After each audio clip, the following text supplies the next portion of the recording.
Alright, welcome back to the Super Coach Nuff channel. In this video, we're looking at the Fantasy Premier League Game Week 4 preview. So, as you can see, it kicks off on Saturday morning. Don't have too much to report, really, in terms of the plan for my team. Um, the plan is to try and hold on to the transfer this week and have another look before the international break.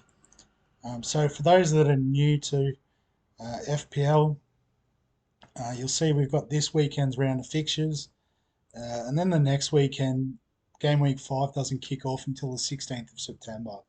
So essentially, the next weekend after this one is a break where all the professional players go and play international matches generally. Um, so what are we in 2023? I think the 2024 Euro qualifiers will have kicked off or thereabouts. I'll be honest, I haven't really tracked it. It could be Nations League. I'm not too sure what's going on next weekend. But yeah, I guess if we make a move now, it could cost us. They could get injured this week. They could get injured playing for their national side. So as much as possible, I'm just wanting to sit back and have another look. I'm not dissatisfied with my squad.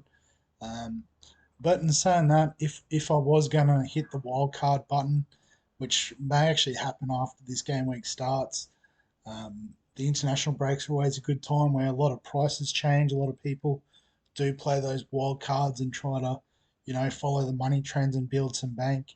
I don't probably follow it that closely if I'm being honest, so I probably won't do it for that reason. I'll probably just do it if it turns out, there's a bit of carnage in my team. But if we were looking at a wild card, um, I'd still look at going the two cheap options in goal. So I'd bring Ariola in for Johnston and, just not wasting budget in the goalkeeper position. Um, but, given we've got so much money in the bank, there's no problem in having a premium goalkeeper if you wanted to have, say, an Edison from Man City at 5.5 mil. But I'd probably like to use the money on my outfield as much as possible. With my defence, I'm still pretty happy with the main three.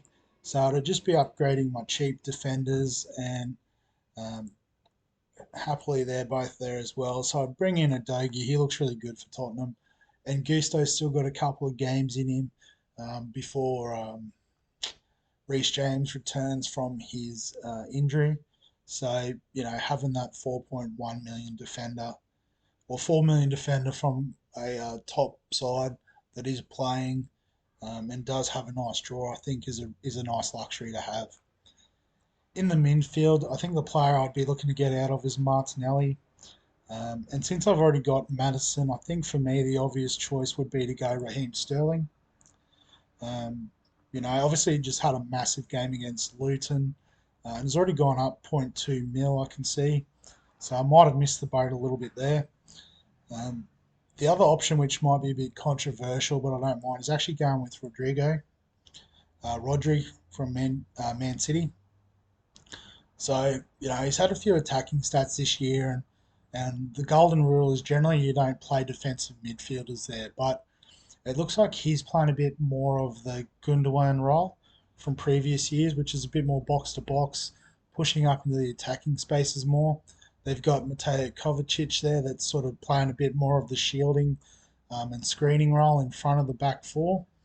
Um, and I guess also they're looking at pushing in that inverted wing back sort of option to create that extra number in the sort of defensive midfield space. So I actually like him at that value. I'd actually go with him over Sterling if I was going to pull the trigger. I mean, other than that, I'm pretty happy with my midfield. Got Fernandez and Saka, penalty takers, um, yeah, main attacking sort of creative threats in their team, and Buemo playing as a striker, so out of position, or at least as a winger sort of thing, very attacking. And Madison, he seems to be the main man there at Spurs now, and is loving it. Um, I guess as well, having Rodrigo means that I wouldn't have to get rid of Nick Jackson. And saying that, I probably would look at upgrading my attackers. So looking at bringing in Isak, they've had their sort of tough couple of games. their fixtures start to turn now. Newcastle, you know, Brighton and Brentford are fairly solid defensively, but then they've got Sheffield, Burnley, West Ham, Palace, Wolves, and if he could get one attacking stat in these 2 rounds, then you'd expect him to score well in the coming weeks and beat the price rise there. And then I guess my other option in attack would be to try and triple up with Julian Alvarez, so triple City attack. Um, he seems to be playing that number 10 role, I suppose, for lack of a better term, in behind the front three. So as a striker, he can score a goal, but if he's in that position to also put on assists, I think at 6.6 he makes really good value. And also, that does allow us to get Sterling in, because obviously if we had Jackson, we wouldn't be able to have 4 Chelsea assets. So this way we've still got Chelsea assets, triple up Man United, Man City. I keep saying Man United when I look at them. Still no Liverpool, which is a bit flat, but they need to maybe show a bit more before I'll go with one of them.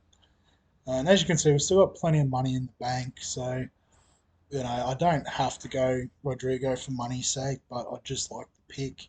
I think it's value. So yeah, you could go the premium goalkeeper. We can upgrade Gusto once Reece James is back if we need to. And we can still sort of um, you know do other moves as we need to. So we don't need to stress about the budget. I think there's plenty of value at the moment. You don't have to have every single dollar on the field, and you can still do relatively well. But as I said, I'm not going to make those moves this week. It's keep the pick, have 2 transfers after the international break, and then we can probably hold the wild card right up until after the second international break, around game week 8 or 9, and sort of plan into the pre-Christmas sort of set of fixtures. So we'll wrap the video up there. Obviously, if you've got any thoughts on the team or any questions, feel free to get in the comments and let me know about it. If you are enjoying the FPL content, remember to like the videos and subscribe to the channel. We're getting really close to 100 subscribers here, which is pretty cool.